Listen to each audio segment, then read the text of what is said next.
যে কোনো বয়সের জন্ম সার্টিফিকেট পাওয়ার জন্য আপনারা অনলাইনে আবেদন করতে পারেন, যদিও আপনার বয়স 0 থেকে 100 বছর পর্যন্ত হয়ে থাকে। কিভাবে আপনারা বার্থ সার্টিফিকেটের আবেদন অনলাইনে করবেন, কি ডকুমেন্ট আপনাদেরকে সাবমিট করতে হবে, এছাড়াও অনলাইন আবেদন করার কতদিন পরে আপনারা সার্টিফিকেটটি পাবেন, সমস্ত বিস্তারিত জানাবো এই ভিডিওর মাধ্যমে। তো ভিডিওটি স্কিপ না করে সম্পূর্ণ ভিডিওটি দেখার অনুরোধ রইল।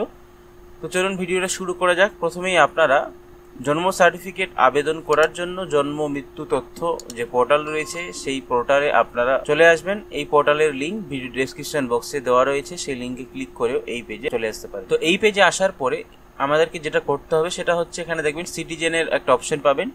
সিটিজেন সার্ভিসে ক্লিক করলে এখান থেকে 3টে অপশন বেরোবে, বার্থ, ডেথ এবং ফর্মস। তো আমরা যেহেতু বার্থ সার্টিফিকেট আবেদন করব তার জন্য বার্থের উপরে ক্লিক করলে এখান থেকে আপনার অনেকগুলো অপশন বেরোবে। তো আমরা যেটা ফর্ম ফিল আপ করবো সেটা হচ্ছে ডিলেড বার্থ সার্টিফিকেট।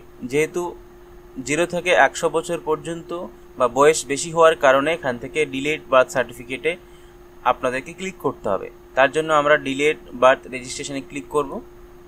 তারপর এখানে আপনার মোবাইল নাম্বার চাওয়া হচ্ছে, তো আপনার মোবাইল নাম্বারটা এখানে বসিয়ে দিয়ে গেট ওটিপিতে ক্লিক করলে আপনাদের ফোনে একটা ওটিপি যাবে। ওটিপিটা দিয়ে আপনারা সাবমিটে ক্লিক করবেন। তো যখনই আপনারা সাবমিটের উপরে ক্লিক করবেন আপনাদের সামনে বার্থ সার্টিফিকেট আবেদন করার যে রেজিস্ট্রেশন ফর্ম সেটা ওপেন হয়ে যাবে। এখানে দেখতে পাচ্ছেন বার্থ রেজিস্ট্রেশন, নিচের দিকে দেখবেন অনেকগুলো অপশন চলে আসছে। এখানে ডেট অফ রেজিস্ট্রেশন, কোন ডেটে আপনি রেজিস্ট্রেশন করছেন সেই ডেটটা লেখা থাকবে, আপনার মোবাইল নাম্বার এখানে দেখতে পারবেন। তারপরে এখানে লিগেল ইনফরমেশন চাওয়া হচ্ছে, অর্থাৎ এখানে শিশু যে রয়েছে তার তথ্য, অর্থাৎ যার নামে আপনি আবেদন করবেন বার্থ সার্টিফিকেটটা তার তথ্যটা দেওয়ার জন্য বলা হচ্ছে। প্রথমে এখানে ডেট অফ বার্থ, কোন ডেটে বা কোন তারিখ কোন সালে জন্ম হয়েছে সেই সাল তারিখটা এখান থেকে সিলেক্ট করবেন। এখান থেকে আপনার জেন্ডার মেল ফিমেল সিলেক্ট করবেন। এখানে আপনার ফার্স্ট নেম বসিয়ে দেবেন, মিডিল নেম থাকলে মিডিল নেম বসাবেন, না হলে লাস্ট নেমটা বসিয়ে দেবেন।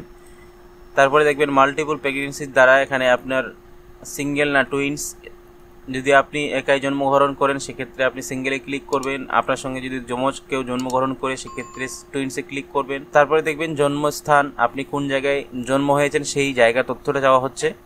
তো এখানে প্রথমেই বার্থ প্লেসের জায়গায় আপনি এখানে যেহেতু বাড়িতে হয়ে থাকেন তাহলে বাড়িতে হোম ক্লিক করবেন। তারপরে এখানে স্টেট ওয়েস্ট বেঙ্গল সিলেক্ট করবেন। তারপরে এখান থেকে আপনি আপনার ডিস্ট্রিক্ট বা জেলা সিলেক্ট করবেন। এখানে আপনি গ্রামাঞ্চলে না শহরাঞ্চলে বসবাস করেন সেক্ষেত্রে আপনি ব্লক বা মিউনিসিপ্যালিটি সিলেক্ট করবেন। তার পাশে আপনার ব্লকের নাম বা মিউনিসিপ্যালিটির নাম সিলেক্ট করে নেবেন। এখান থেকে আপনার পঞ্চায়েত বা আপনার যে ওয়ার্ডের নাম সিলেক্ট করবেন। এখানে আপনার গ্রামের নাম চলে আসবে, গ্রামের নামটা সিলেক্ট করে নেবেন। পিনকোডটা এখানে বসিয়ে দেবেন। তারপরে নিচের দিকে স্ক্রল করবেন, এখানে দেখবেন ফাদার্স ইনফরমেশন, পিতার তথ্য, যে আবেদন করছে বা যে বাচ্চার জন্য আপনি আবেদন করছেন সেই বাচ্চার বাবার তথ্যটা এখানে দেওয়ার জন্য বলা হচ্ছে। প্রথমেই এখানে বাবার ফার্স্ট নেম দিয়ে দিবেন, মিডিল নেম থাকলে মিডিল নেম দেবেন, না হলে লাস্ট নেমটা বসিয়ে দেবেন। ইমেল আইডি থাকলে আপনি দিতে পারেন অথবা নাও দিতে পারেন। মোবাইল নাম্বারটা এখানে বসিয়ে দেবেন। তারপরে এখানে আইডি প্রুফ হিসেবে একটা ডকুমেন্টস দিতে হবে পিতার, সেক্ষেত্রে আপনি এখানে Aadhaar card, voter card, passport, ration card, যে কোনো একটা ডকুমেন্টস আপনি সিলেক্ট করবেন। সিলেক্ট করে তার নাম্বারটা এখানে বসিয়ে দেবেন এবং সেই ডকুমেন্টসটা আপনাকে 250 কেবির মধ্যে আপনাকে আপলোড করতে হবে। এখানে চুজ ফাইলে ক্লিক করে আপলোড করে দেবেন। একইভাবে আপনার মায়ের তথ্যটা এখানে দিতে হবে। মায়ের প্রথম নেম, মিডিল নেম থাকলে মিডিল নেম দেবেন, না হলে লাস্ট নেমটা বসিয়ে দেবেন। এখানে মোবাইল নাম্বারটা বসিয়ে দেবেন। এখান থেকে আপনি আইডি প্রুফ হিসেবে একটা ডকুমেন্টস সিলেক্ট করবেন, সেই ডকুমেন্টসের নাম্বারটা এখানে বসিয়ে দেবেন। এখান থেকে আপনি মায়ের যে ডকুমেন্টসটা আপনি সিলেক্ট করলেন সেই ডকুমেন্টসটা এখানে আপলোড করবেন 250 কেবির মধ্যে। তারপরে নিচের দিকে স্ক্রল করবেন। নিচের দিকে স্ক্রল করলে আপনার যে বর্তমান ঠিকানা, প্রেজেন্ট এবং পার্মানেন্ট অ্যাড্রেস দুটোই চাওয়া হচ্ছে। প্রথমেই আপনাকে প্রেজেন্ট অ্যাড্রেস দিতে হবে। তো এখান থেকে আপনি প্রথমেই আপনার বাড়ির নাম দিয়ে দেবেন, এখানে হাউস নাম্বার থাকলে হাউস নাম্বার দেবেন, এখানে রাস্তার নাম দিয়ে দেবেন। এখান থেকে আপনি আপনার পোস্ট অফিসটা লিখে দেবেন, পিনকোডটা এখানে লিখে দেবেন। এখান থেকে আপনি ওয়েস্ট বেঙ্গল সিলেক্ট করবেন। পাশে আপনার ডিস্ট্রিক্ট চাইবে, ডিস্ট্রিক্ট দিয়ে দিবেন। এখান থেকে আপনি ব্লক না মিউনিসিপ্যালিটি বসবাস করেন সেক্ষেত্রে ব্লক মিউনিসিপ্যালিটি সিলেক্ট করবেন। পাশে আপনার ব্লকের নাম বা মিউনিসিপ্যালিটির নাম সিলেক্ট করে নেবেন। এখানে আপনার পঞ্চায়েত বা ওয়ার্ডের নাম চলে আসবে, সেটা সিলেক্ট করবেন। গ্রামের নামটা এখান থেকে সিলেক্ট করে নেবেন। তারপরে আপনার প্রেজেন্ট এবং পার্মানেন্ট অ্যাড্রেস দুটো যদি একই হয়ে থাকে সেক্ষেত্রে আপনারা এখানে এই বক্সটাকে টিক মেরলে অটোমেটিক উপরে অ্যাড্রেসটা নিচের দিকে নিয়ে নেবে। যদি আলাদা হয় সেক্ষেত্রে আপনারা এখানে এই বক্সটাকে আনটিক করে অ্যাড্রেসটা আবার এখানে টাইপ করে দেবেন। তারপরে দেখবেন এখানে আপনার সংবাদদাতার তথ্য চাওয়া হচ্ছে। তো যেহেতু আমরা ডিলেড বার্থ সার্টিফিকেট আবেদন করছি এবং আপনি যদি বাড়িতে জন্ম নিয়ে থাকেন সেক্ষেত্রে এখানে সংবাদদাতার নাম হিসেবে আপনি আপনার বাড়ির আশেপাশে যে কোনো একজন মহিলার নাম দিতে পারেন। এখানে ডেজিগনেশনের জায়গায় আদার্সে ক্লিক করবেন। এখানে বাড়ির নাম, এখানে হাউস নাম্বার থাকলে হাউস নাম্বার দেবেন, এখানে রাস্তার নাম দিয়ে দিবেন, এখানে পোস্ট অফিসটা লিখে দেবেন, এই পাশে আপনার পিনকোডটা লিখে দেবেন। এখান থেকে আপনি স্টেট ওয়েস্ট বেঙ্গল সিলেক্ট করবেন, আপনার জেলা সিলেক্ট করবেন। এখানে আপনি ব্লক না মিউনিসিপ্যালিটিতে থাকেন সেই ব্লক মিউনিসিপ্যালিটিতে ক্লিক করবেন। ব্লক মিউনিসিপ্যালিটিতে ক্লিক করার পরে আপনার যে ব্লকের নাম সেটা দিয়ে দেবেন। এখান থেকে আপনি পঞ্চায়েত সিলেক্ট করবেন, এখানে ভিলেজের নামটা আপনি সিলেক্ট করে নেবেন। তারপরে দেখবেন মাদার্স ইনফরমেশন, পিতামাতার তথ্য। এখানে আপনার পিতামাতার ধর্ম কী রয়েছে, রিলিজিয়ান সিলেক্ট করবেন। এখানে পিতামাতার যে শিক্ষাগত যোগ্যতা সেটা সিলেক্ট করবেন। এখানে পেশা কি রয়েছে সেটা সিলেক্ট করবেন, কি কাজ করেন সেটা সিলেক্ট করবেন। তারপরে এখান থেকে আপনার মায়ের যোগ্যতা কি রয়েছে সেটা সিলেক্ট করবেন, মায়ের পেশা কি সেটা সিলেক্ট করে নেবেন। তারপরে দেখবেন এখানে আদার্স বা অন্যান্য তথ্য চাওয়া হচ্ছে। তো প্রথমেই এখানে দেখতে পাচ্ছেন প্রথম বিবাহের সময় মাতার বয়স কত, যখন আপনার মায়ের বিয়ে হয় তখন আপনার মায়ের বয়স কত ছিল সেটা এখানে জানা থাকলে আপনি দিয়ে দেবেন, অথবা ছেড়েও দিতে পারেন। পাশে আপনার মায়ের যখন প্রসব পরিচর্যা করা হয় আপনার মা কোথায় সাহায্য নিয়েছিল সেটা চাওয়া হচ্ছে। এখান থেকে আপনি অনেকগুলো অপশন পাবেন। যদি বাড়িতে হয়ে থাকে সেক্ষেত্রে রিলেটিভ অ্যান্ড আদার্সে ক্লিক করবেন, যদি অন্যান্য হয়ে থাকে সেক্ষেত্রে আপনি ডাক্তারস, নার্স রয়েছে, অনেকগুলো অপশন রয়েছে এর মধ্যে সিলেক্ট। তারপরে দেখবেন বাচ্চার জন্মের সময় মায়ের বয়স কত ছিল, যখন আপনি জন্মগ্রহণ করেন তখন আপনার মায়ের বয়স কত ছিল সেটা জানা থাকলে এখানে বসিয়ে দেবেন, নাহলে ছেড়ে দেবেন।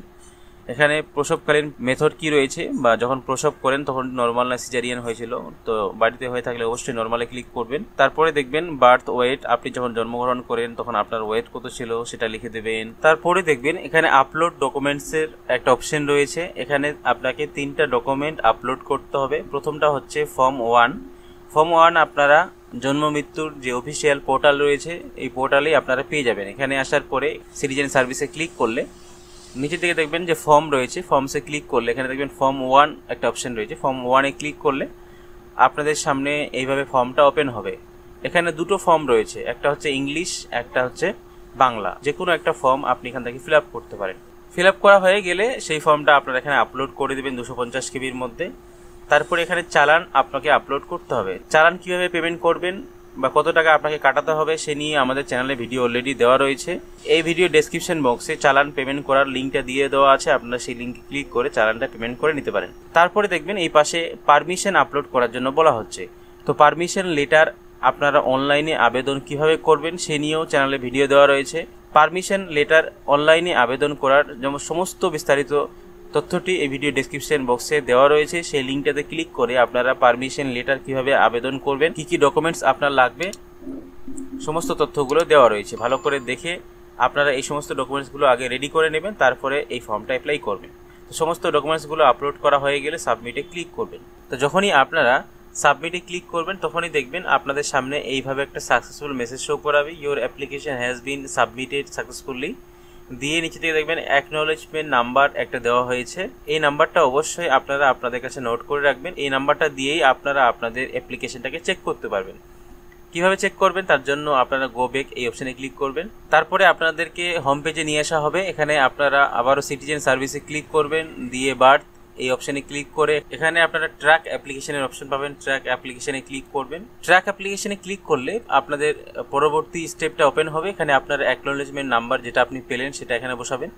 এখানে আপনার যে ডেট অফ বার্থ বা যে বাচ্চার বার্থ সার্টিফিকেটটা আপনি বের করবেন তার ডেট অফ বার্থটা এখানে বসিয়ে সাবমিটে ক্লিক করবেন। সাবমিটে ক্লিক করলে এখানে দেখবেন আপনার অ্যাপ্লিকেশন স্ট্যাটাসটা নিচের দিকে শো করাবে। আপনার অ্যাপ্লিকেশন স্ট্যাটাস কি দেখাচ্ছে, কোন পর্যায়ে আপনার অ্যাপ্লিকেশনটা আছে, সমস্ত বিষয়টা এখান থেকে দেখে নিতে পারবেন।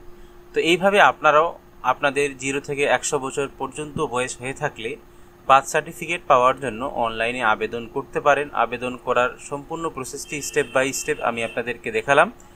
আশা করি ভিডিওটি আপনাদের কাজে লাগবে। ভিডিওটি ভালো লাগলে অবশ্যই ভিডিওটিতে লাইক দেবেন, বেশি বেশি করে বন্ধুদের সঙ্গে শেয়ার করে তাদেরকে ইনফরমেশন দেওয়ার চেষ্টা করবেন। সকলে ভালো থাকবেন, সুস্থ থাকবেন।